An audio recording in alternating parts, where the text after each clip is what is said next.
But guys, we have just said our best.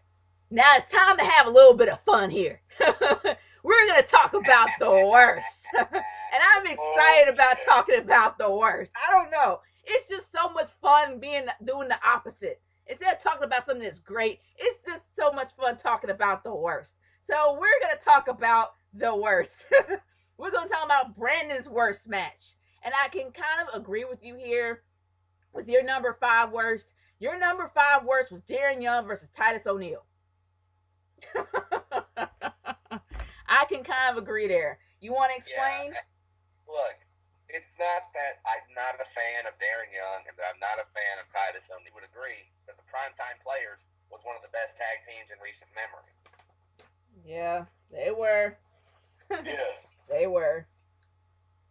But it's just, I had flashbacks to when Crime Time broke up. They broke up, had a match that nobody gave them any credit for, and then they just never did anything else. That is what happened here. The match was slow. They both looked like they were rusty for some reason, which I don't know how that works, but they looked like it. I don't know if they never really worked each other like that or what, but it wasn't good. I did a lot better, and frankly, I hear they were supposed to have a match at WrestleMania, but due to the lackluster reaction that was scrapped, that may have been for the best. I don't know if they could have gotten their act together in time for Mania to not stink out the joint. Yeah. But and honestly, they didn't really have. They had a decent build, but in the wake of Darren Young's come out moment on TMZ, it kind of did do something with the feud. Like there really wasn't one after that. It was more positive than anything else. You couldn't really find anything negative with this feud, except we all knew that Titus O'Neil was going to leave eventually because honestly, he has a lot more personality than Darren Young. He kind of does.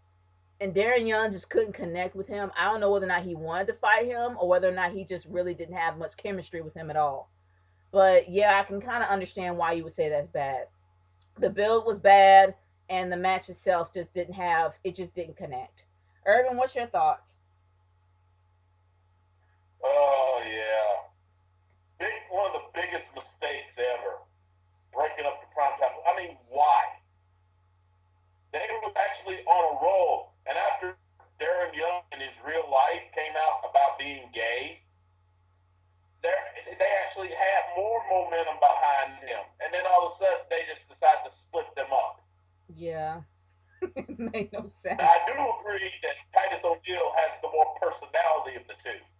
Yeah, with this whole bark and everything. Yeah.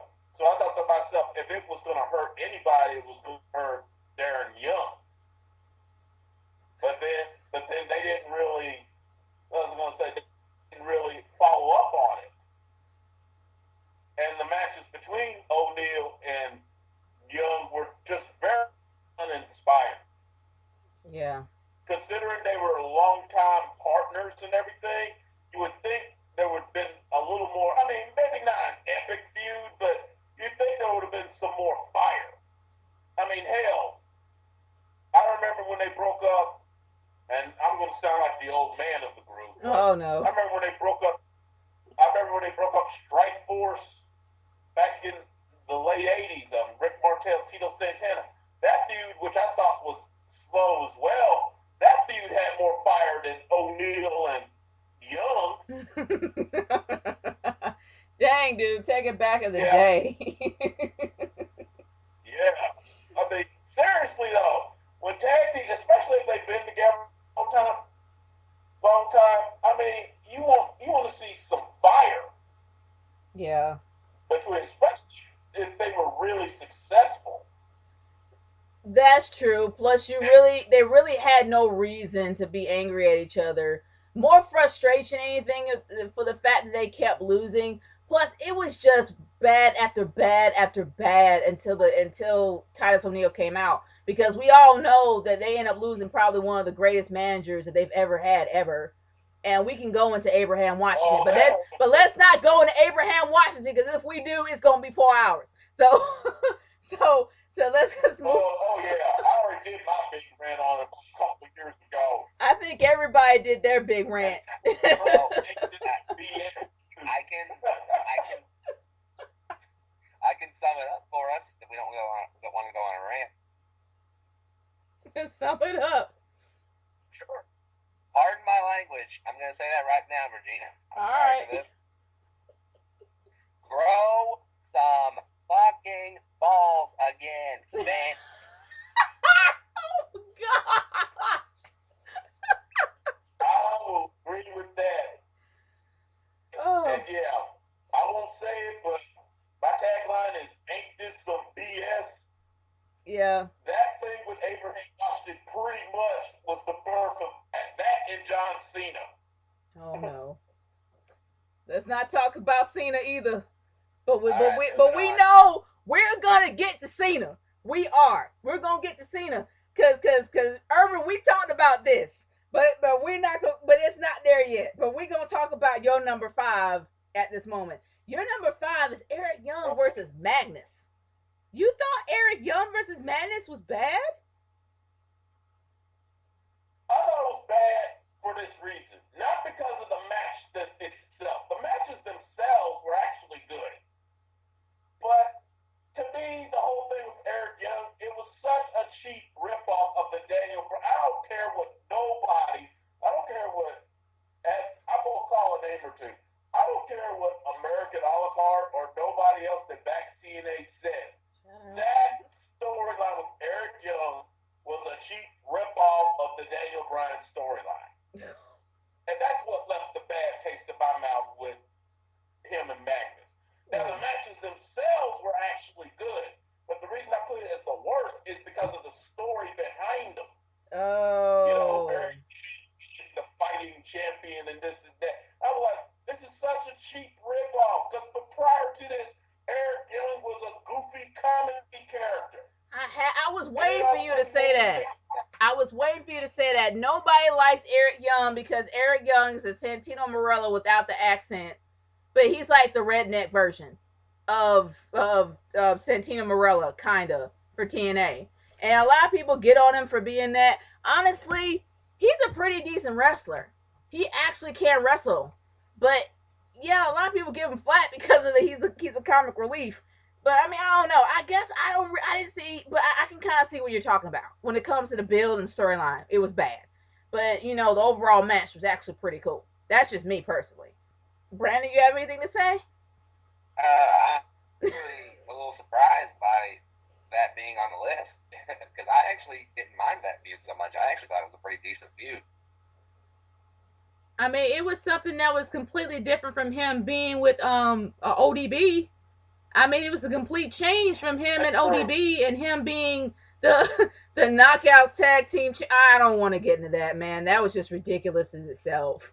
But yeah, I mean, I agree with that much. Like, it's him magically being all serious and blah blah blah. That should have been either better explained or not done. Yeah, that's true. It wasn't explained that much. It's just something that just happened. And I guess maybe that Eric Young, kind of as the actual character, maybe he really did want to do something different. Instead of just being ODB's husband and then being comic relief, maybe he really wanted to be serious. But either or, I kind of like the match, but that was on Irvin's list. But let's talk about my number 5. I don't know whether or not you guys will agree. But honestly, for my number 5 worst was The Shield versus Evolution, Extreme Rules 2014. The reason why I put that on there, because it was so freaking one-sided. It was ridiculous. These are probably one of the 2 best factions of the entire WWE roster. Everybody knows about DX. Everybody knows about The Shield. You thought it was just going to be a battle. It was so one-sided, like, it was like DX was playing dead. They weren't even trying to have offense. I mean, not DX, but Evolution. I don't know why I'm saying DX. Probably because Triple H is on there. But it's like, when you think of Evolution, you think of probably this modern day version of the Four Horsemen. And the one thing that pissed me off about Evolution coming together is there was no Nature Boy. That was the one thing that pissed me off. And the second thing that kind of pissed me off was that they were playing dead throughout that whole freaking match. This is Evolution. Evolution fights. Evolution beats you down. Evolution takes you down. And as much as I love the Shield, it was so one-sided, it was dumb. That match shouldn't even happen. I don't care about Seth Rollins' heel turn the next night. The fact is, they should not have had that match when they had their butts handed to them by a bunch of some so-called newbies. Don't get me wrong. I love the Shield. Okay. I love the Shield. But there were vets. They could have fought back. Come on. Okay. You're actually talking the second match they had. Yeah. At Payback. Yeah, you said Extreme Rules. That was actually Extreme Rules was the first match. Yeah. Well, maybe I was like, I don't remember. I saw the Rules match. The Extreme Rules match actually was back and forth. Yeah, maybe it was Payback that I'm thinking about, but either or, that was still a one-sided match. And even though you had the heel turn later on that night, it just was dumb. Yeah, that's what I've heard. That the rematch was actually so one-sided. I didn't see the rematch. I only saw the original. The original I remember of it was good. Yeah, the original one was good, and it should have ended there. But then they had to do a rematch that was so one-sided, it was stupid. They should have just ended it there. They won. Leave it with them winning and just move forward. But instead, they had to have a rematch to where they played dead. And I was like, why? What's the whole purpose of that? It was just stupid. Maybe I got the pay-per-views wrong. Either or, it was a match that should not have happened. Like, ever. But moving on from my number 5 worst, let's move on to the number 4 worst by Brandon. And you got 2 Divas matches on the list.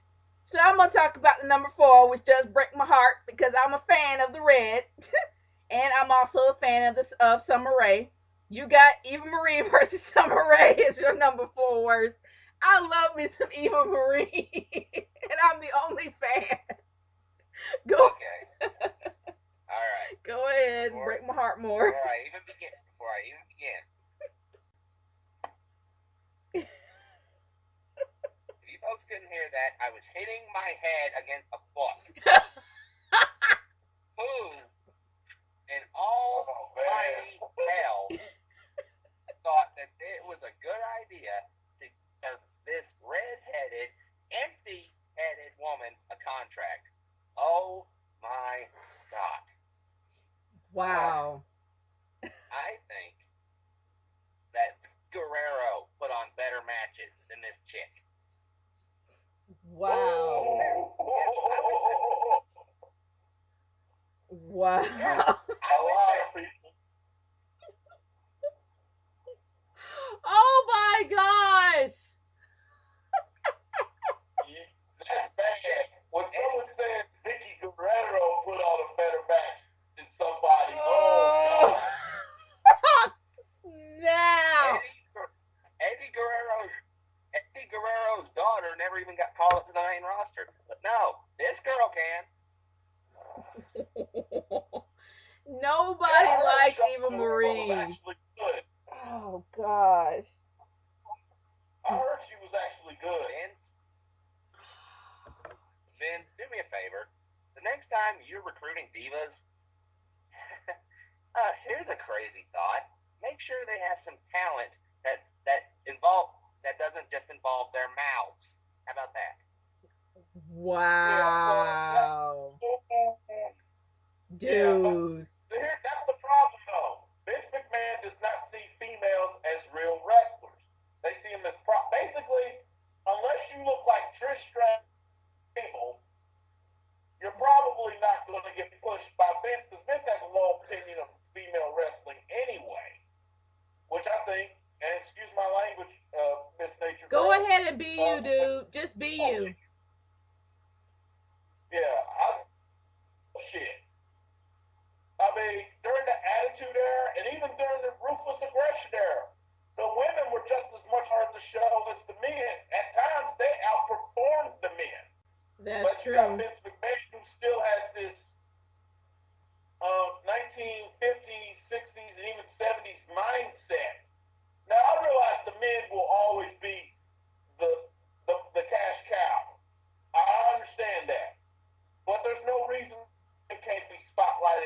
that's one of the few things I give TNA credit for the most part. They actually spotlight and use their female talent. That's Whereas true. WWE, unless you're a certain look or certain they weight, really don't, and they really don't do that. But getting to the match that you actually pick, yeah, I agree. I mean, Eva Marie, several that have done better. I mean, I wasn't big on Kelly Kelly when she wrestled for him, but Kelly Kelly was better than Eva Marie. I guess you guys are kind of forgetting one thing. And Irvin, you kind of brought this out and you had a point, and I remember this. Trish Stratus wasn't all that great when she first started wrestling. It took practice. The biggest problem that the WWE has now is that they take out their divas way too freaking early. Eva Marie was only there for 4 months before she was on Total Divas. She never had the proper training as Summer Rae has. Summer Rae has been there for 4 years. So is Naomi. Naomi's been there for 2 years. Cameron was only there for 6 months. Everybody that was there that is on Total Divas now, including Eva Marie, were not there long enough to have proper training. They actually had on-the-job training. They're failing as they go. A lot of people give Eva Marie flack about the fact that she's not seasoned enough. She's terrified of going out there. You can tell she doesn't want to hurt anybody, and she has that mindset, which is what's crippling her. There's going to be a point to where she's getting better. I have a lot of faith in her, and I think that she's going to be great.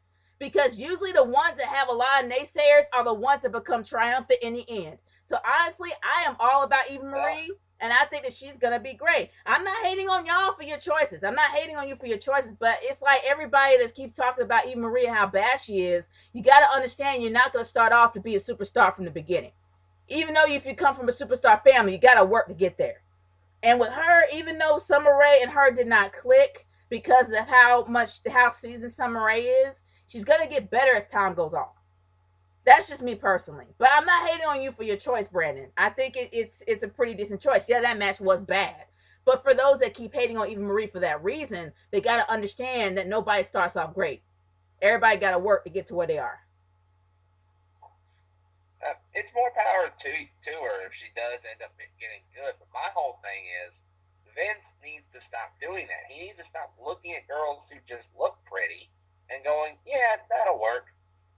They're slowly becoming more and more obvious to even the casual people. Need I remind anybody that every time a Diva match came on, they were chanting for a guy that wasn't even there. Need I say more? Yeah, okay, I can agree with you there. I really can.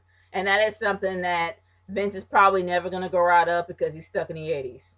But I highly doubt that he's going to be there for that long. I doubt it. I don't think he's going to be running that company that long. I'll give him a few more months. But let's move on to the worst that Irvin had on his list. Now, the worst that you have for your number 4 is another TNA match worst, and that's AJ Styles versus Magnus. Really? Now, let me make this perfectly clear. Let me. I know. The match that in January of 2014, not the Bound for Glory finals. Okay. The Bound for Glory finals was good. Okay. Talk about the match they had for the undisputed TNA title, where there was all kinds of mosh posh of interference and everything. Basically made Magnus look like a bitch. I mean, come on, and AJ Styles' only backup was freaking Sting. I'm sorry, even if Sting was in his prime, no way him and AJ Styles gonna win. Bobby Roode.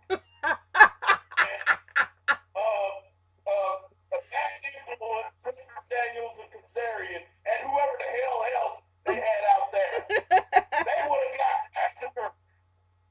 I mean, it was a joke to me. I mean, somebody say, well, WWE's done it before.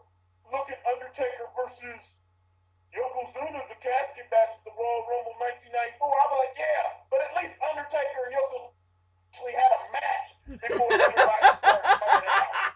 They two have a match. I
Yeah. Another thing the TNA actually got right, by the way, that WWE didn't, but I'm not going to get on that. Oh, no.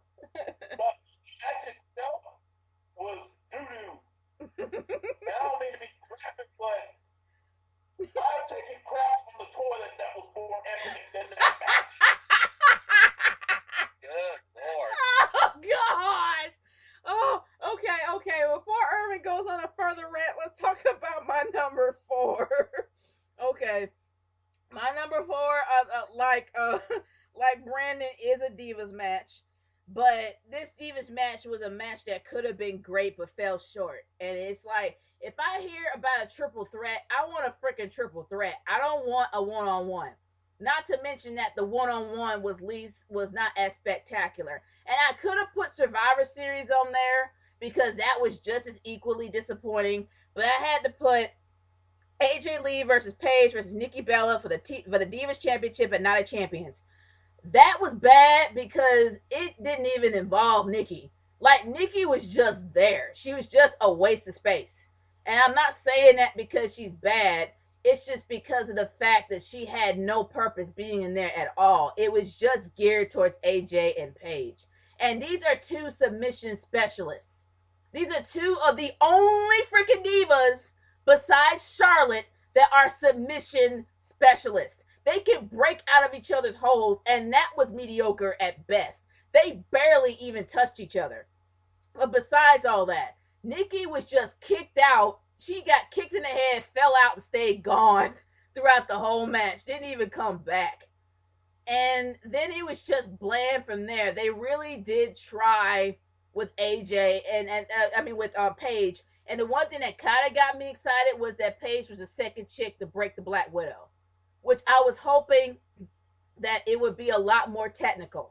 But that kind of fell a bit short. But it was just disappointing when if you actually do have a triple threat, make it a triple threat. Make it interesting. Make 2 of the people that are fighting the champion actual threats. They just fell short.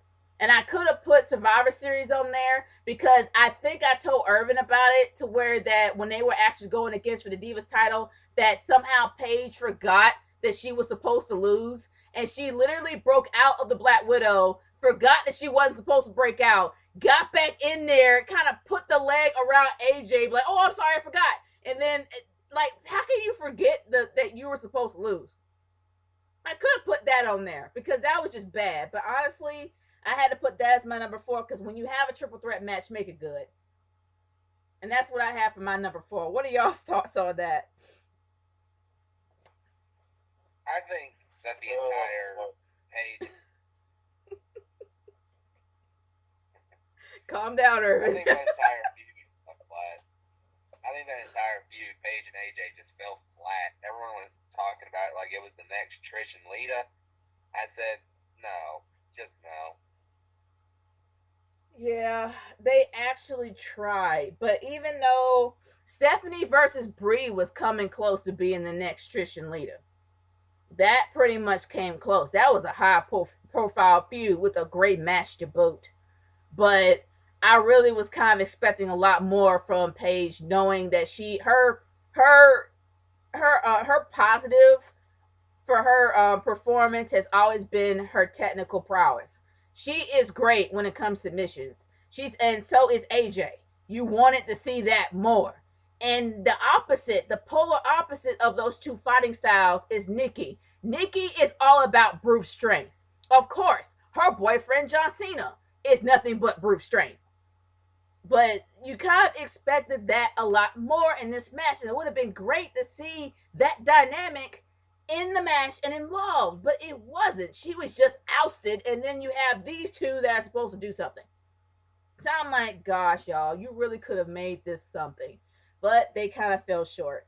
But that's my thoughts on it. And let's move on to Brandon's 3rd worst, which happens to be somewhat like mine, but with a different person. AJ Lee versus Cameron. Okay, I want to hear this one. I'm going to put my book away because I'm going to get brain damage. I'm going to put my book away because I'll get brain damage. Yeah, don't bash your head no more, man. Oh, my God. What can I really say about her? Hold your tongue, Irvin. Boring. It was a waste of a pay-per-view spot. I would rather there have been no Divas title match than there be that on there. And oh my God, I'm trying really hard not to bust out here. Go ahead, man, bust it on out. Okay, Cameron, God bless you and all, but what are you doing in the WWE if you forget that someone has to be on their shoulders to pin them? Oh my gosh. I'm sorry. You can talk until you're blue in the face about inexperience, but Jesus. Yeah. That's all I mean, even a 5-year-old can't have somebody on their back to pin them. I can't talk about this match anymore. God, awful. I hope Cameron is never near the belt again, and if she ever wins it, God help me, No. I may just do my TV whenever there's a Diva segment. I don't think that that's going to ever happen, and I think that you're going to be really happy for it not happening. Because Cameron, I will admit, is very inexperienced. But like I said about Eva Marie, she did not have that she didn't have the opportunity to spend years in there. She's a great talker, though. She's a great valet, but she still needs work. Lots of it before she can ever touch that title. And I know of that match, and even saw parts of it, and I just like, really? I mean, like Victor Girl just said, Cameron's a great mouthpiece. She should be a valet. Wrestling-wise, I mean, I wish there was some way to merge Naomi and Cameron into one person.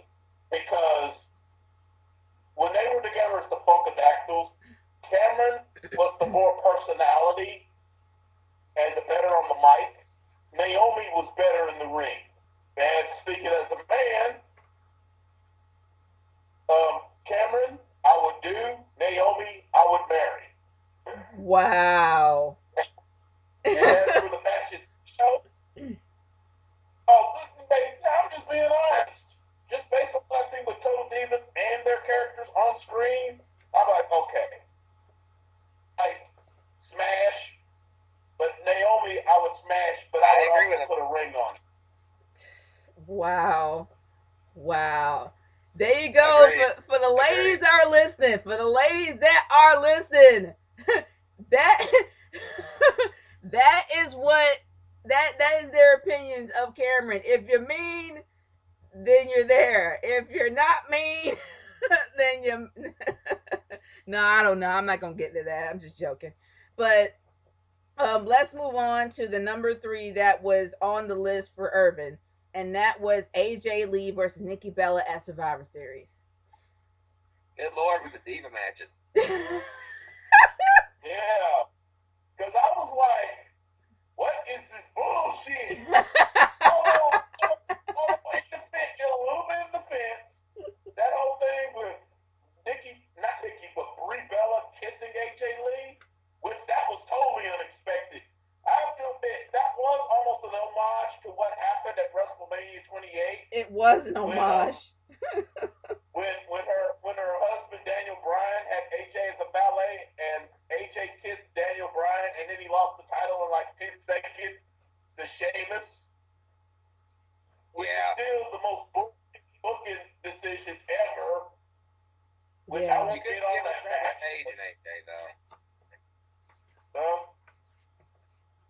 They couldn't have Paige and AJ kiss. Oh no, I don't want to see Paige and AJ kiss. That's just weird. Yeah. That's like a 12-year-old kissing an 18-year-old. That's weird. That's weird. But yeah, I was looking at that though, and then she gets kissed by Brie Bella, turns around, basically gets the forearm to the back of the head, and then she gets the rack attack, which I still maintain is her voice John Cena's FU. Yeah, I know it's called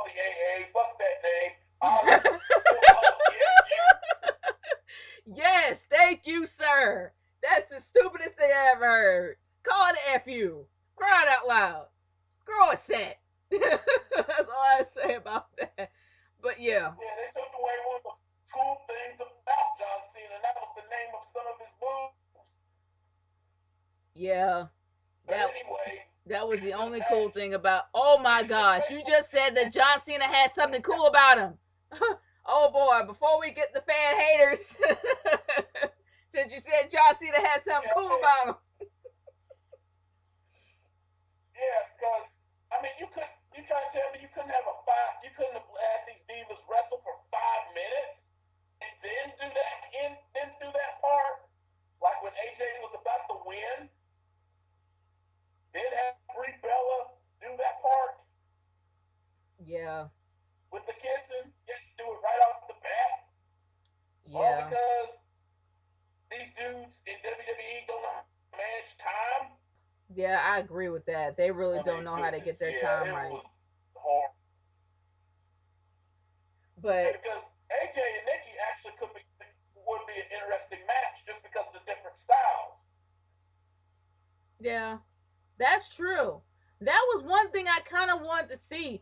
People probably would have been like, it's like David versus Goliath. I really wouldn't see it that way because they're both strong in their own way. Because even though AJ is tiny, she's very agile for her size, and she's great with submission holds. Unfortunately, Nikki does not know that many, or maybe any, because John Cena only has one, so she probably knows 0. But she's about brute strength, so it would be nice to see how she would counter that. Plus, she's strong enough to break the Black Widow if she could.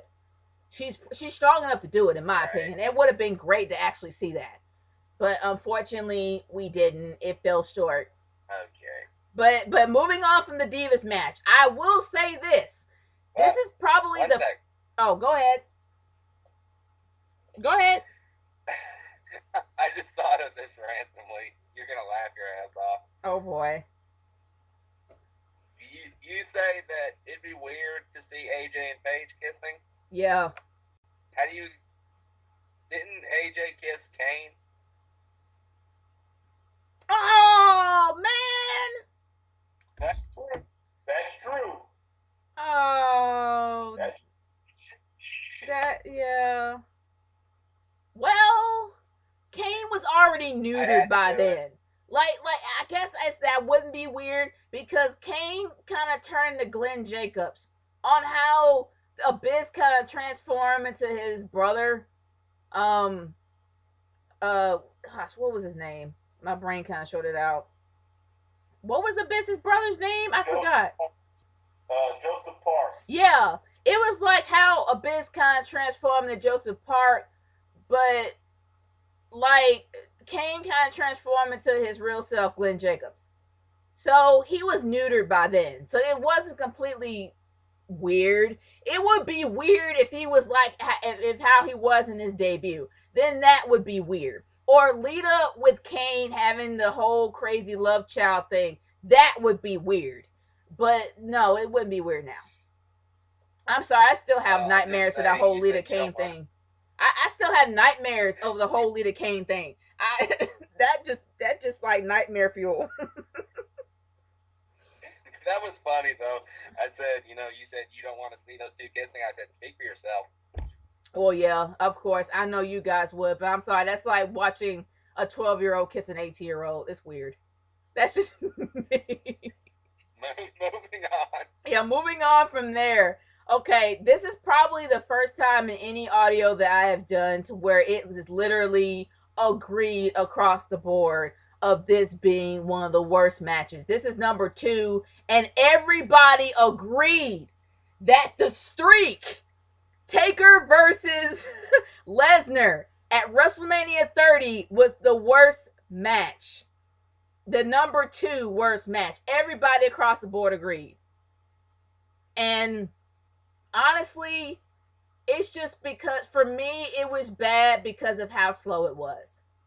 That's just me. It could have been a lot more higher pace, but then I'm actually thinking that Taker just probably didn't have much in the tank when he did it. I think he was literally trying to get through it. But Brock Lesnar was a powerhouse. He was a beast. He couldn't keep up with it. And even though Taker was gone for a full year, I don't know that he had the same caliber. He was up there in the same range as Lesnar.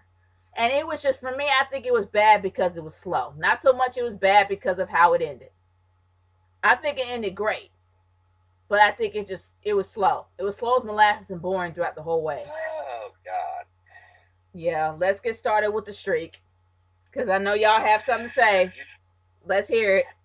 Me first. Yeah, you first, Brandon. Yeah, go ahead. You said you liked the ending? Yes, I did. Oh my God, I've never hated the ending to a match so much in all my fucking wrestling life. Oh, man. Does it really need to be said? You have Brock Lesnar, who left the WWE for ages to go to football, fail there, go to UFC, not decide he didn't want to do it, and then he just waltzes in the door, I'm going to break the streak, bye. Okay. That's how it went. Okay, so you're telling me that a full-timer can handle the pressure of being the one that ended the streak? Do you think a full-timer and on the roster currently can handle being the one that ended the streak and have a career intact? Do you think a full-timer would be better off doing that than a part-timer that could just up and leave?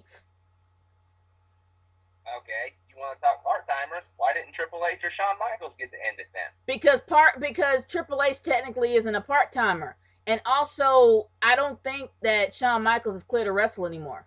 I don't think he is. I could be wrong. If I'm wrong, then whatever. But the thing is that Shawn Michaels couldn't pull it off the second time. What makes you think he's going to do it the third? Especially against freaking Brock Lesnar. That's my point. If they made it a triple threat. Which I wouldn't be surprised if they did. I was so pissed off. For me as a wrestling fan, that was the one thing that I never wanted them to screw with. Let Taker retire that legacy intact. What is his legacy at WrestleMania going to be when the first thing people are going to think about? Oh, he lost to the UFC guy. I honestly don't think it affected his legacy at all. He still had a great legacy. He's still one of the most unique characters out there. I don't think it affected anything. The only thing that pissed off a lot of people, like you said, was because he was a part-timer. And honestly, I don't think any full-timer on the roster can even handle the pressure behind breaking the streak. And if the streak remained intact, that would leave it open to be challenged. And let's be real, we all know after WrestleMania 27 that Taker has nothing left to fight for. He barely could get up for WrestleMania 27. The actual opponents had to dumb themselves down to make the match decent. And then you got somebody as realistic as Brock Lesnar to break the streak. But the only thing that pissed everybody off was the fact that he wasn't on full time. Really?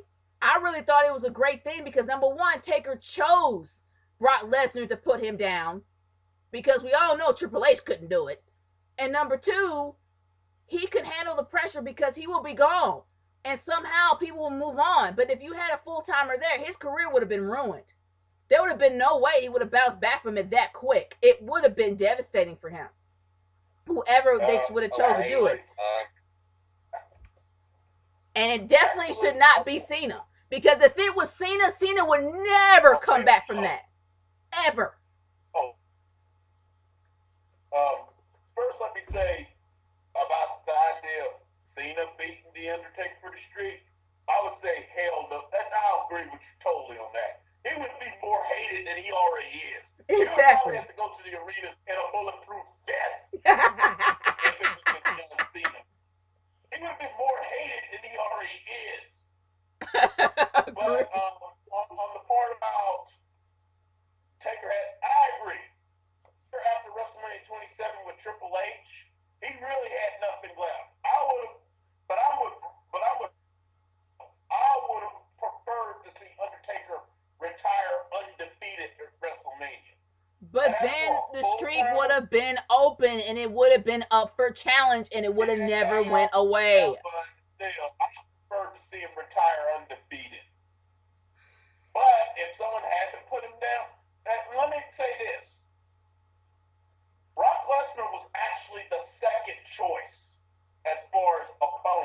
Really? The rumor is The Undertaker originally wanted, if they put him in the title match, originally he wanted Daniel Bryan. Whoa. And I know you said no driver could handle it, but this is where I disagree with you. I agree most of them, no.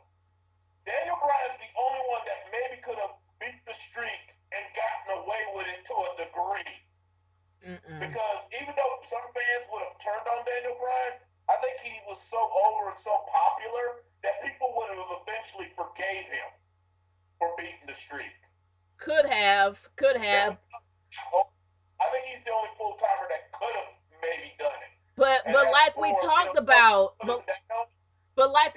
about, you said that if you have anybody versus Taker, they're gonna automatically be the heel. Taker would have been the face, while whoever went against him would have been the heel. Do you honestly believe that Daniel Bryan would be able to completely get over that? He would have been the heel in that match. In that situation, yes, but I think he's the only one that could have took the pressure and that fans would have eventually forgave for beating Taker, in my opinion. Could have. Yeah. Could have. But then if something went wrong, then how on like for example, when Brock beat Taker, there would have been no way for them to turn WrestleMania 30 around if they actually had Daniel Bryan. If it had a negative response like it did with Brock, there would have been no way for them to turn it around. Like, no way. I'm kind of happy they didn't do it. Actually, my original idea for putting Daniel Bryan in the title match, Randy Orton, already be there as champion. My original idea was to take Batista. Let's say Batista, gets the face of Triple H, pisses him off. Triple H finally gets pissed off and just says, okay, there will be a triple threat match.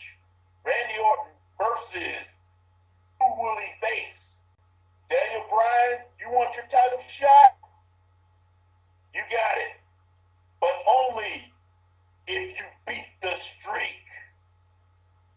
And as for you, Batista, you want the title shot? You'll get it.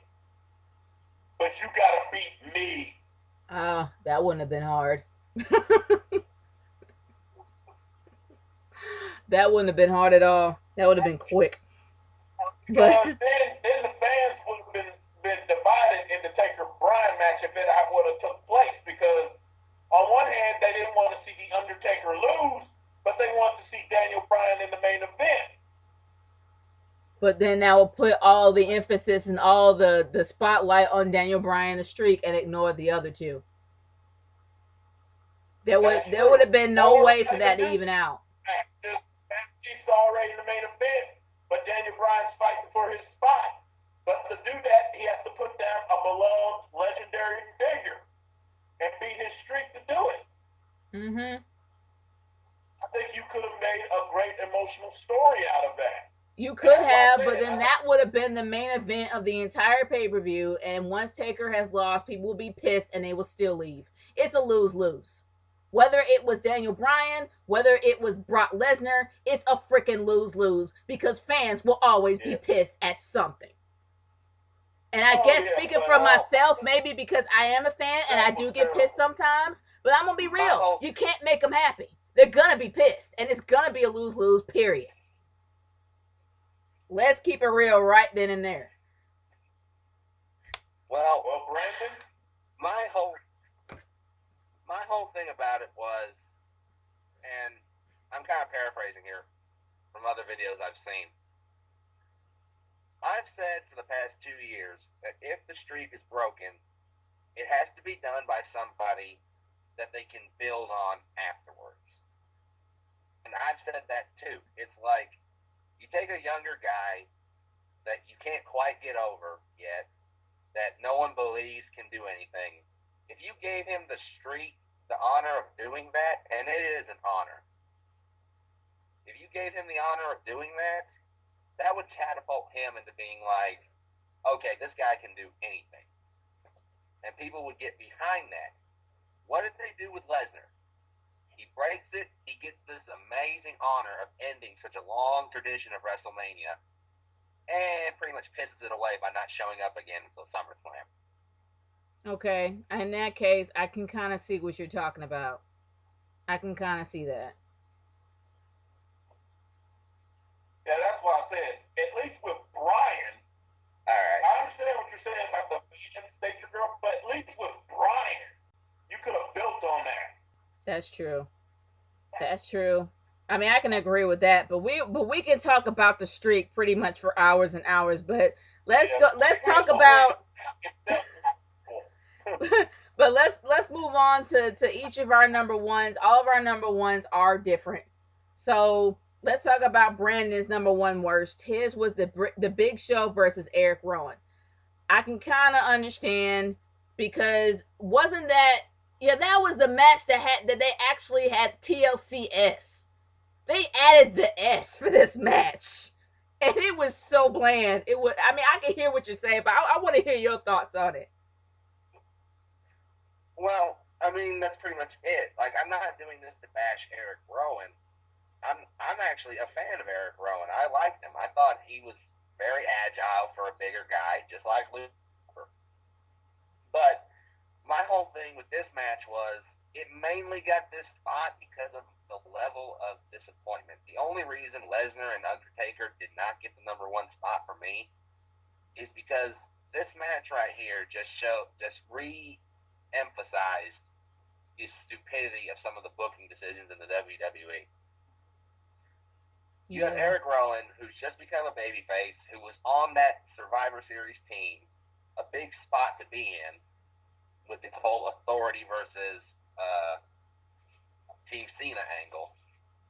And then what do? You have him lose to the Big Show. I'm sorry. I do not hate the Big Show, but at this point, no one really cares about him. He's just there. I'm sorry. He is. He flips heel to face more than any person, more than Kane at this point. It's just nobody really cares about the guy anymore in a kayfabe kind of sense. I'm sure he's a wonderful person in real life, but just no, man. Eric Rowan should have won here. Yeah. He should have. Yeah, I can kind of agree. Yeah. It's like the Big Show really doesn't have a spot in the WWE anymore because he literally he changes between a face and a heel more times than I change clothes. Like, he changes all the time. And it's not even surprising anymore. It's expected. And when that happens, that's something wrong. Plus, he's a Grand Slammer. He really has no reason to even go for belts anymore. It's just, he is starting to become just there. And that's messed up because when he was a heel at first, that was practically, and when he was a heel at first, it was great. I loved it. It was great. And then his feud between him and Mark Henry, awesome. Two big giants going at it. Love it. But now, where do you go from here? So I can kind of understand that was a bad match. Not to mention they added the freaking S in TLC for them, and it still didn't work. Irvin, what are your thoughts? I didn't see that. Oh, yeah, you didn't see. I'm so glad I did.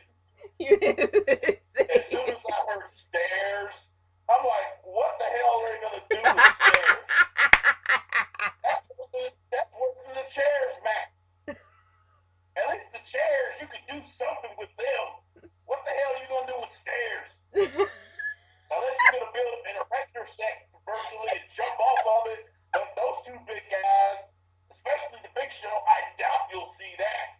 Unless the ring collapsed like last time. Yeah.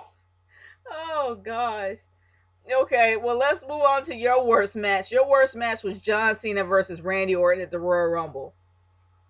Yeah. Funny thing about this one, I contemplated putting on John Cena from SummerSlam 2014. Here's the problem. I couldn't put it in the worst or best category. Basically, that match was its own category.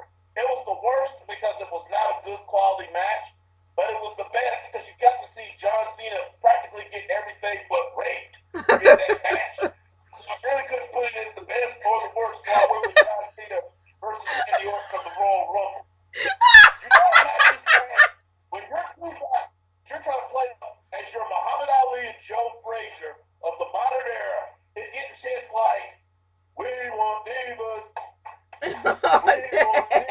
for Randy Savage. Randy Savage.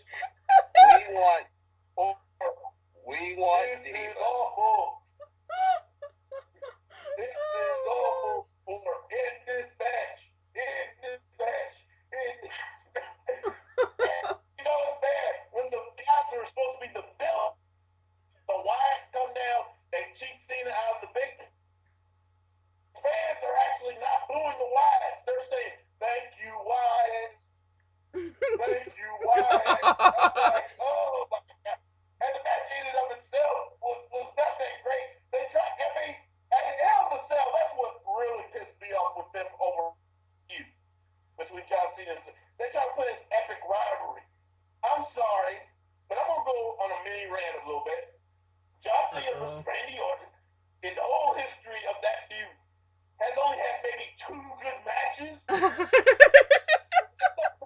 Okay, it's just awful. John Cena, Randy Orton is not Dusty Rhodes versus Ric Flair. It is not Ric Flair versus Ricky Steamboat. No. It is not Bret Hart versus Shawn Michaels. No. It is not Triple H versus Shawn Michaels. It is not Chris Benoit versus Eddie Guerrero. It is not Chris Benoit versus Kurt Angle. It is not AJ Styles versus Samoa Joe. It is not AJ Styles versus Christopher Daniels and any other rivalry in wrestling or in sports that I can name. Dang. Wow. Rivalry sucks. Please, dick. And the match itself I've got a ballot down was right now. Oh gosh. Oh gosh. R-rated. He's trying to keep it clean because Cena kind of hits a chord with him, and as for me too. And let's move on to my number one. Now, my number one was actually the one that you just mentioned, but I'm going to change that. I'm going to change it around because even though I thought that there was absolutely no offense in that match, it's not even about that because it was satisfying to a lot of people because it really did humanize Cena.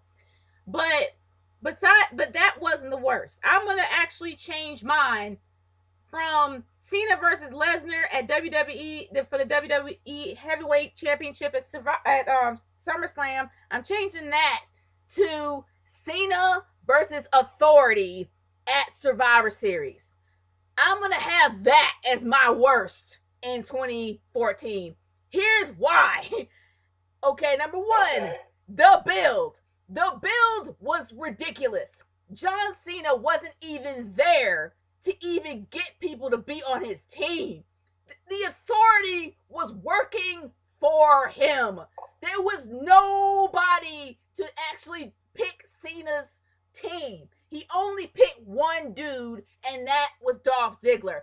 Everybody else randomly came together to just root behind Cena when he wasn't even there for at least 2 weeks.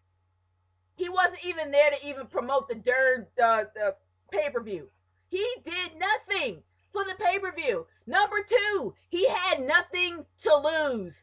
Everybody had everything to lose. From the people on his team were going to lose their jobs. From the Authority was going to lose their position. What did Cena lose? Nada. Zero. Zip. Nothing. He was going to lose nothing. Number three, he did nothing throughout the entire Survivor Series match. The only time he came in was near the end when Big Show did that stupid heel turn. That was the only time that he ever came in there and did something by getting hit by the Big Show to save his face. And then you got another dumb, ridiculous, pointless heel turn from the Big Show. That build alone for that match, one of the pinnacles of the Big Four pay-per-views, was zero build, zero everything with a stupid ending. It was just dumb. Then you have Sting coming down there with just being Sting. And you know how I feel about Sting, Irvin, so I'm not even going to go into a rant. But I will say that the ending itself was stupid. It was kind of copying WrestleMania 27 when The Rock interfered. It was just dumb overall. And I really wanted Cena to lose something, or at least take a hit for the team. He did nothing. That was the one thing that kind of made me a neutral Cena person than a person that really does not like Cena. I am not a Cena hater. I just don't like his character. And I guess it's the same. I guess you would probably say it's the same thing.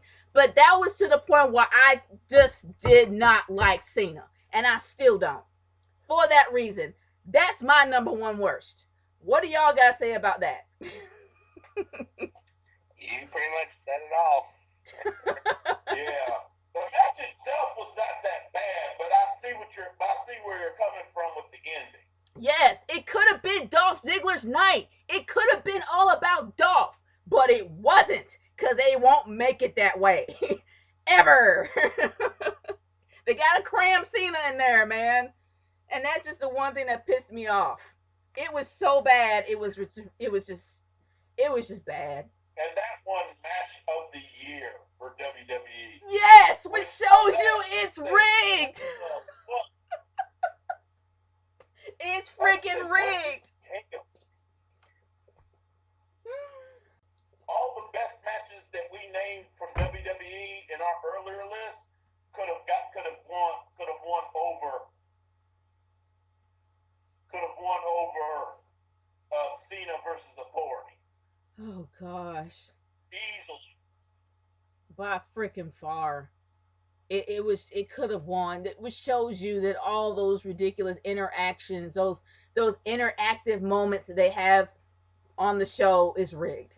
It shows you the Slammies are rigged. It shows you that everything that they have, from picking matches to interact with the fans, is rigged.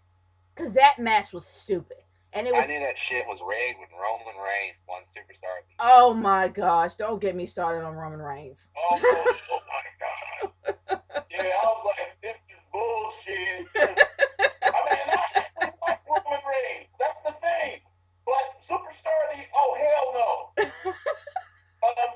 I even said when it first happened, Daniel Bryan deserved it for him. As much as I hate John Cena, he deserved it before him. Brock Lesnar deserved it before him. Daniel Bryan freaking deserved it. Others should have gotten it before him. It's not funny. Seriously, it was so dumb. That literally. If I was ever claiming to be a Cena hater, I would literally say that I would literally just started not liking John Cena for that night. I would probably say I'm a hater, but I don't hate him. I just don't like him. And that is the reason why that's my number one. It completely changed my view on Cena from that night. And it just shows how much he does not care. Not only for Total Divas, but overall, he has this ridiculous, larger than life superhero type attitude, and that's fine. Because, like I said many times, John Cena is one of the only original, true to life, golden era baby faces. He's probably the last left.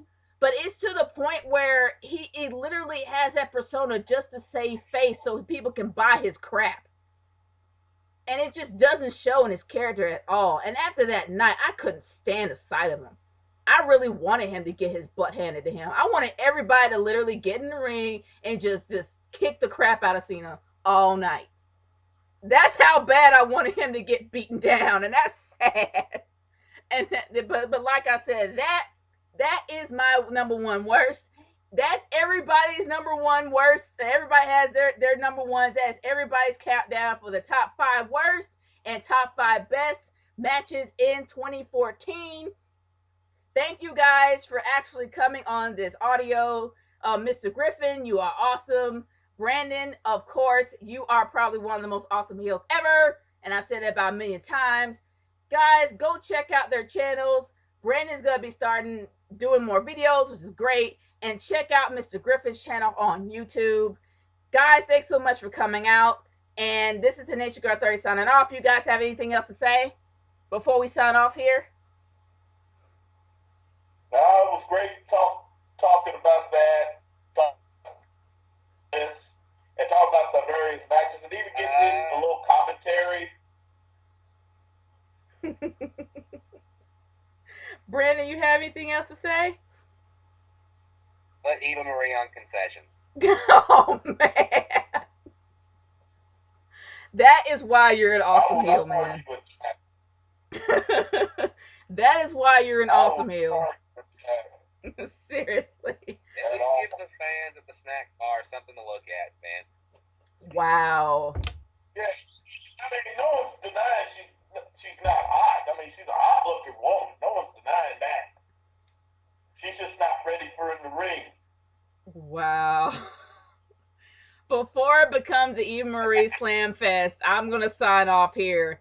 Guys, thanks so much for joining with me at this this countdown. It has been awesome. Guys, I'm the Nature Girl 30 signing off. Mr. Griffin, Brandon, thank you guys so much for being here. Peace out, y'all.